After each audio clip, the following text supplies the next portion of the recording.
Assalamualaikum warahmatullahi wabarakatuh. Jadi, di sini kami dari kelompok A kelas K013 akan menjelaskan tentang chapter 12 yaitu Intangible Asset pada mata kuliah Akuntansi Menengah Keuangan 1. Sebelumnya, izinkan kami memperkenalkan anggota kelompok kami terlebih dahulu.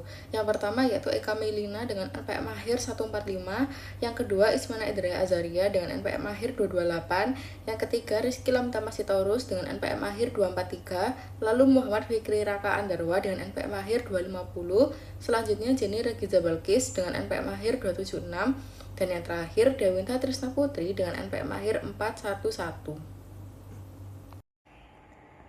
Baik, kita akan masuk pada pembahasan yang pertama mengenai aset tak berwujud, yaitu aset yang tidak memiliki wujud secara fisik. Sebelumnya kita perlu mengetahui terlebih dahulu tentang karakteristiknya, di mana terdapat beberapa hal yang perlu difokuskan pada karakteristiknya, yaitu aset tidak berwujud artinya tidak memiliki bentuk fisik, namun masih bisa diidentifikasi dan juga tidak bersifat moneter atau bukan uang yang bersifat tunai ataupun piutang.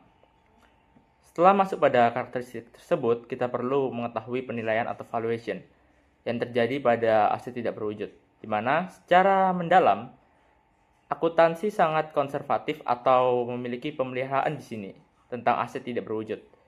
Aset yang dibeli dari pihak luar dicatat sebagai harga beli, namun aset yang dibangun sendiri secara internal seringkali boleh dicatat sebagai aset atau tidak boleh dicatat sebagai aset, melainkan dianggap sebagai beban. Dan kita masuk bagian yang ketiga, yaitu amortisasi. Amortisasi sering digunakan dalam perhitungan depresiasi, di mana nilainya biasanya dari aset-aset tidak berwujud. Yaitu ini adalah proses penyusutan nilai yang memiliki umur manfaat terbatas yang harus amortisasi secara sistematis atau terstruktur selama masa kegunaannya, yaitu masa yang akan digunakan dalam depresiasi. Selanjutnya kita akan masuk pada bagian tipe-tipe intangible of asset atau jenis-jenis aset tidak berwujud.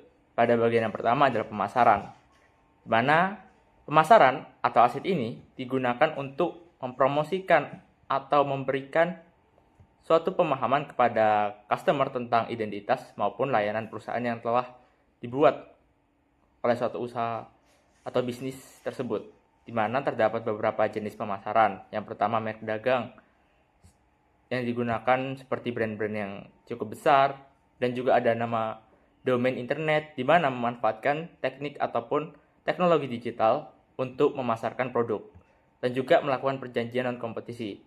Tujuannya adalah menghindari saingan ataupun mengurangi saingan tersebut selama beberapa dekade, yang digunakan untuk memajukan pemasaran pada satu produk tersebut, sehingga menghasilkan atau mengoptimalkan laba yang akan diraih. Oke, selanjutnya di sini saya akan menjelaskan mengenai 4 kategori utama aset tak berwujud atau intangible asset yang sering ditemui dalam laporan keuangan di perusahaan global, di mana aset ini memang tidak terlihat secara fisik, tapi nilainya ini kadang jauh lebih besar daripada aset fisik dalam suatu perusahaan. Untuk yang pertama di sini ada customer related intangible asset, di mana aset yang berhubungan dengan pelanggan.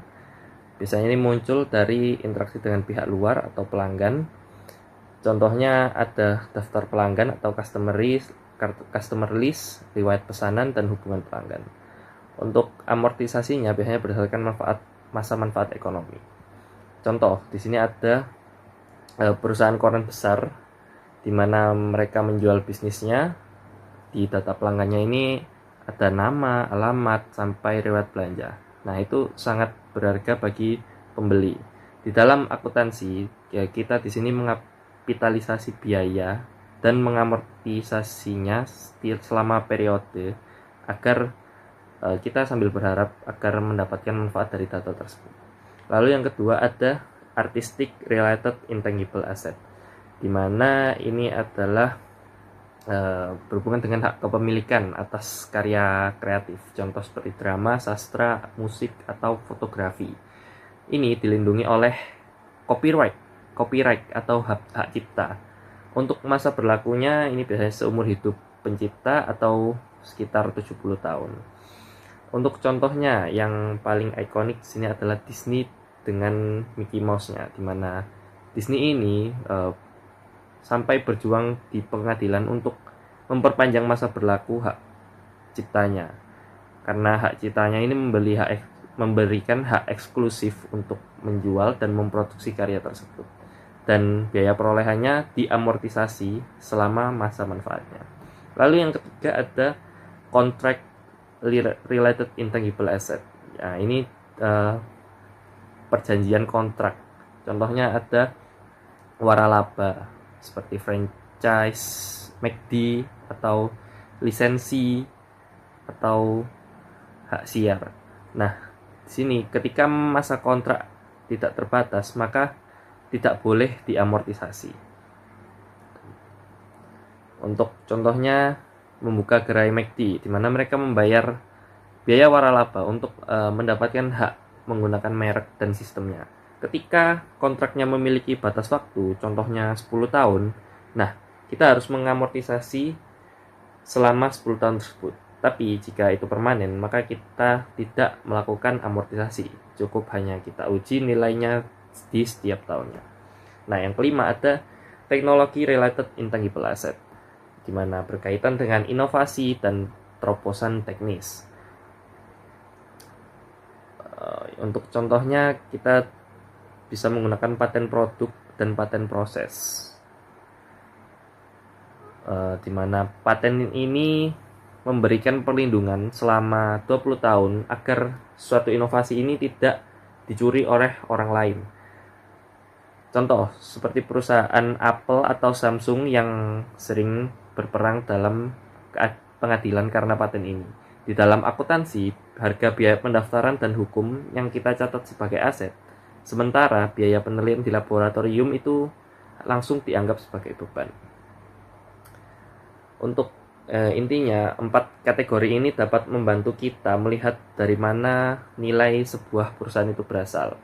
Bisa dari loyalitas pelanggan, kreativitas seni, atau inovasi, kekuatan kontrak, dan kecanggihan teknologi. Selanjutnya saya akan menjelaskan tentang goodwill atau aset tak berwujud. Nah, di sini goodwill itu tidak sama dengan aset tak berwujud lainnya. Goodwill ini adalah premi yang dibayar di atas nilai wajar selama transaksi dan tidak dapat dibeli atau dijual secara independen. Aset tak berwujud lainnya kan seperti lisensi atau paten itu dapat dibeli atau dijual. Kalau goodwill ini memiliki masa manfaat yang tidak terbatas. Jadi aset tak berwujud lainnya itu memiliki masa manfaat yang terbatas. Itu adalah perbedaan antara goodwill dengan aset tak berwujud lainnya. Nah, di sini saya akan membahas tentang recording goodwill. Ada internally create goodwill sama ada purchase goodwill. Nah, internal create goodwill itu penting untuk dicatat bahwa goodwill yang diciptakan secara internal itu tidak pernah dicatat dalam laporan keuangan. Karena hal ini itu dikarenakan pengukuran biayanya terlalu subjektif dan tidak melalui transaksi objektif dengan pihak eksternal yang independen. Nah, kalau purchase goodwill itu maksudnya itu goodwill hanya dicatat ketika keseluruhan bisnis dibeli. Nah, untuk mencatat goodwill ini, perusahaan itu membandingkan nilai wajar aset berwujud bersih dan aset tak berwujud yang dapat diidentifikasi dengan harga pembelian atau biaya bisnis yang diakuisisi. Nah, perbedaannya ini dianggap sebagai goodwill atau bisa disebut kayak nilai sisanya gitu. Goodwill adalah ini di sini dijelasin, goodwill adalah nilai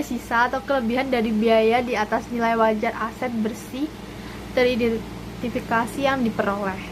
Terus ada goodwill write-off atau ini cara untuk penghapusan goodwill. Nah, goodwill write-off ini adalah proses akuntansi untuk menghapus atau mengurangi nilai aset tak berwujud goodwill dari neraca perusahaan karena nilainya itu dianggap menurun atau hilang. Seringkali tercatat sebagai kerugian.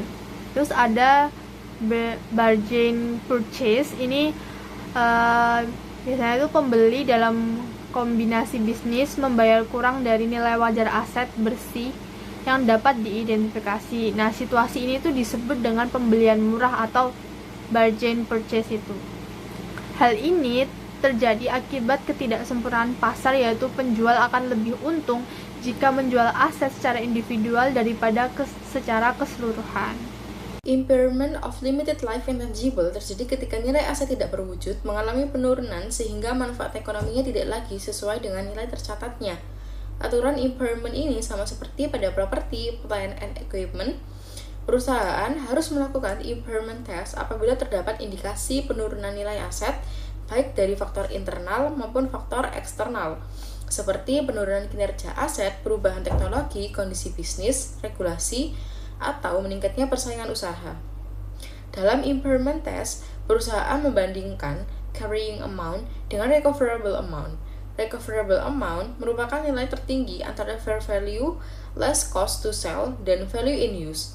Value in use dihitung berdasarkan discounted future cash flow atau estimasi arus kas masa depan yang didiskontokan. Jika carrying amount lebih besar daripada recoverable amount, maka selisihnya diakui sebagai impairment loss dan dicatat pada laporan laba rugi. Pada contoh kasus, Lords SE, patent memiliki carrying value sebesar 5 juta euro, namun karena permintaan teknologi Shell Oil menurun, recoverable amount patent hanya sebesar 2 juta euro, sehingga perusahaan mencatat impairment loss sebesar 3 juta euro. Jurnal yang dicatat adalah debit loss on impairment dan credit patent sebesar 3 juta euro untuk menurunkan nilai tercatat patent. Reversal of impairment loss terjadi ketika recoverable amount aset meningkat sehingga nilainya lebih tinggi daripada carrying amount. Dalam kondisi ini, perusahaan dapat membalik sebagian impairment loss yang sebelumnya telah diakui. Pada kasus Lords SA, setelah impairment dicatat, nilai paten menjadi 2 juta euro dan diamortisasi selama 5 tahun, sehingga amortisasi per tahun sebesar 400.000 euro. Pada awal tahun 2023, kondisi pasar Shell Oil membaik sehingga recoverable amount paten meningkat menjadi 1.750.000 euro. Karena nilainya lebih tinggi daripada carrying amount sebesar 1.600.000 euro, perusahaan mencatat reversal impairment loss sebesar 150.000 euro. Jurnal yang dicatat adalah debit paten sebesar 150.000 euro untuk menaikkan kembali nilai paten dan kredit recovery of impairment loss sebesar 150.000 euro sebagai pengakuan pemulihan penurunan nilai aset. Setelah reversal dilakukan, carrying amount paten menjadi 1.750.000 euro dan akan diamortisasi kembali sesuai sisa umur manfaat aset. Lalu selanjutnya, indefinite life intangible asset merupakan aset tidak berwujud yang memiliki umur manfaat tidak terbatas, sehingga perusahaan wajib melakukan impairment test setiap tahun. Pengujian impairment dilakukan dengan membandingkan carrying amount dan recoverable amount. Jika recoverable amount lebih rendah daripada carrying amount, maka perusahaan harus mengakui impairment loss. Pada kasus Archon Radio, broadcast license memiliki carrying value sebesar 2 juta euro. Namun, akibat perubahan kebijakan GCC, recoverable amount license turun menjadi 1.500.000 euro, sehingga perusahaan mencatat impairment loss sebesar 500.000 euro. Jurnal yang dicatat adalah debit loss on impairment dan kredit broadcast license sebesar 500.000 euro untuk menurunkan nilai tercatat aset. Yang selanjutnya, saya akan melanjutkan penjelasan pada bagian impairment and presentation of intangible asset. Di sini terdapat impairment of goodwill atau penurunan nilai goodwill. Waktu dan dasar pengujian goodwill wajib diuji penurunan nilainya minimal sekali dalam setahun. Karena goodwill tidak menghasilkan arus kas secara mandiri, pengujian dilakukan pada unit penghasil kas tempat goodwill dialokasikan, yaitu kelompok aset terkecil yang menghasilkan arus kas secara independen. Nah, di sini ada contoh kasusnya, yaitu pada call by AG dan divisi PRIT. Call by AG menguji penurunan nilai divisi PRIT yang memiliki aset bersih tercatat sebesar 2.400.000 euro, termasuk goodwill sebesar 900.000 euro. Jika jumlah terpulihkan melebihi nilai tercatat, tidak ada rugi yang diakui. Namun, jika jumlah terpulihkan hanya sebesar 1.900.000 euro, maka terdapat selisih sebesar 500.000 euro yang dicatat sebagai rugi penurunan nilai dengan mendebit loss on impairment dan mengkredit goodwill sehingga nilai tercatat goodwill menjadi 400.000 euro. Yang selanjutnya terdapat presentation of intangible asset atau penyajian aset tidak berwujud. Yang pertama, penyajian di laporan posisi keuangan. Pelaporan aset tidak berwujud serupa dengan pelaporan aset tetap, namun akun kontra tidak perlu ditampilkan. Di laporan posisi keuangan ini, semua aset tidak berwujud selain goodwill dilaporkan sebagai satu pos tersendiri, sedangkan goodwill itu harus dilaporkan secara terpisah. Yang kedua, penyajian di laporan laba rugi.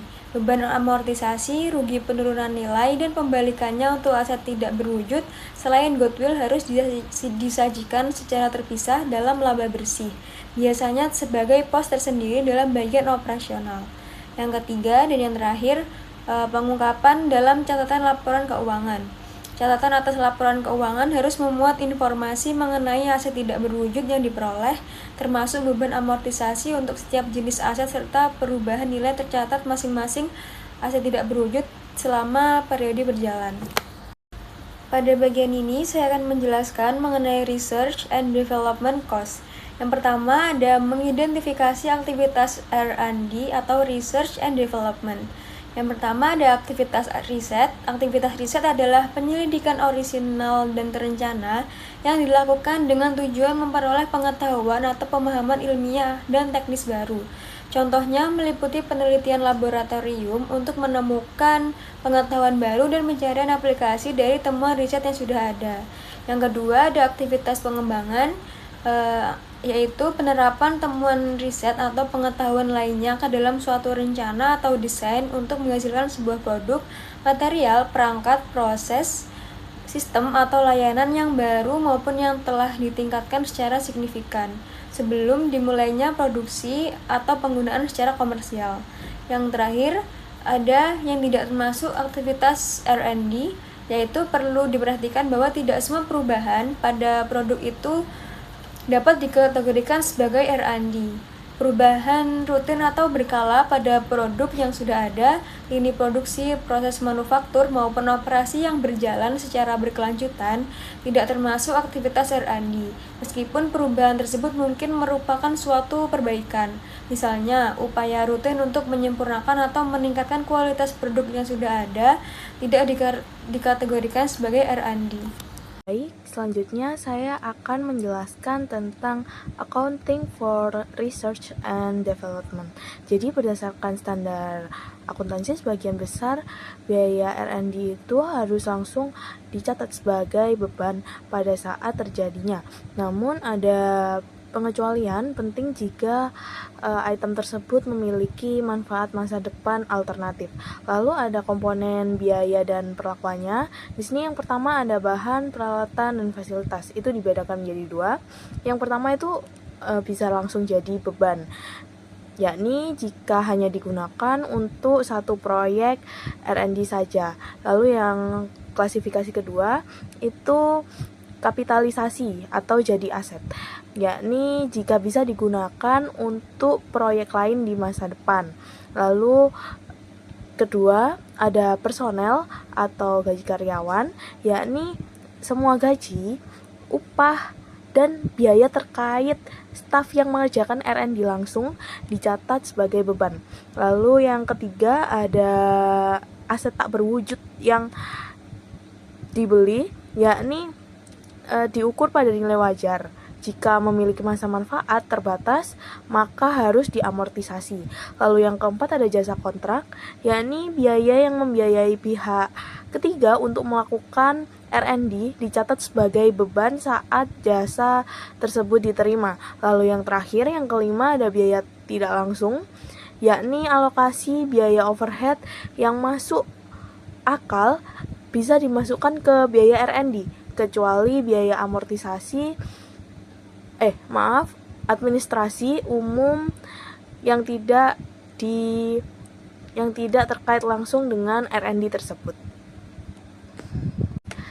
Selanjutnya, saya akan menjelaskan cost similar to R&D cost, yakni biaya yang sama, yang mirip. Yang pertama ada biaya awal, yakni biaya yang satu kali dikeluarkan untuk memulai operasi baru. Nah, contohnya itu membuka pabrik baru, meluncurkan produk baru di wilayah baru, atau biaya perorganisasian. Lalu perlakuan akuntansinya itu harus segera diakui sebagai beban. Nah, alasannya itu karena meskipun perusahaan ini berharap biaya membawa keuntungan di masa depan, sangat sulit untuk menentukan jumlah dan waktu pasti keuntungan tersebut, maka digunakan pendekatan konservatif. Lalu yang B, ada kerugian operasi awal, yakni beberapa pihak berpendapat bahwa kerugian ini di tahun pertama bisnis harus dicatat sebagai aset. Nah, karena itu merupakan bagian dari biaya untuk memulai usaha. Perlakuan akuntansinya, IFRS dengan tegas melarang kapitalisasi kerugian ini. Nah, alasannya kenapa? Karena kerugian ini itu tidak memiliki potensi layanan atau manfaat ekonomi di masa depan, sehingga tidak memenuhi syarat sebagai aset. Kerugian itu harus tetap dilaporkan sebagai kerugian pada periode berjalan. Lalu yang terakhir ada biaya iklan. Contohnya itu perusahaan seperti Pepsi itu menyewa bintang besar seperti Beyonce untuk promosi produk mereka. Nah, untuk perlakuan akuntansinya itu biaya iklan harus diakui sebagai beban saat terjadi.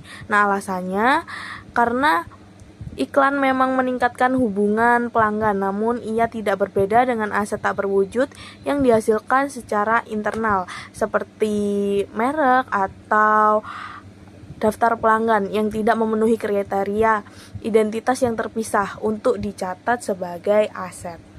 Lalu selanjutnya ada materi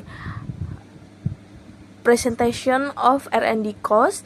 Jadi di sini itu perusahaan wajib untuk mengungkapkan total biaya R&D yang dibebankan dalam laporan laba rugi. Nah, di sini di samping sudah ada ilustrasinya berdasarkan contoh dari GlaxoSmithKline atau GSK pada gambar tersebut.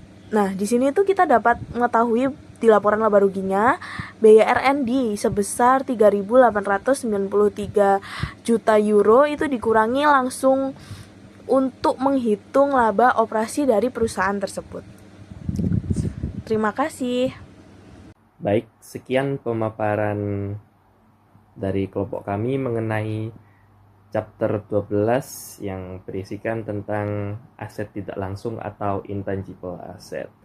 Mohon maaf apabila kelompok kami memiliki kesalahan saat menjelaskan, dan mohon maaf apabila materinya masih kurang dipahami. Semoga ilmu yang kami sampaikan dapat bermanfaat. Sekian, terima kasih. Wassalamualaikum warahmatullahi wabarakatuh.